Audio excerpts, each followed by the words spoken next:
একদিন সকালে টেলিফোনে রিং বাজতেছে। তখন দৌড়ায় গিয়ে একটি বিড়াল টেলিফোন রিসিভ করলো এবং ওই পাশ থেকে ওই বিড়ালটির বাবা ফোন করে বলল, আজকে তোমার বাসায় আমি বেড়াতে আসবো। তো ও বলল, ঠিক আছে বাবা, তুমি চলে আসো। এখন সে বিড়ালটি আমেরিকার শহরে রাস্তা দিয়ে একদম বুক ফুলিয়ে হেঁটে আসতেছে।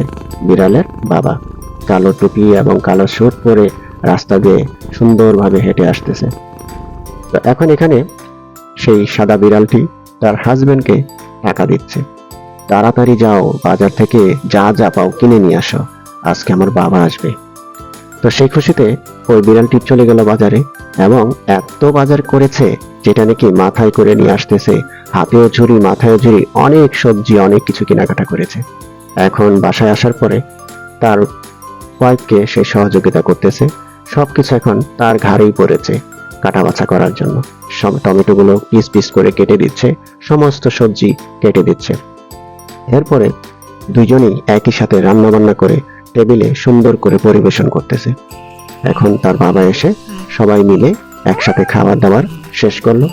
শেষে যখন চলে যাবে, ওই বিড়ালটি এবং সবাই অনেক কান্নাকাটি করতেছে গেটের সামনে দাঁড়িয়ে।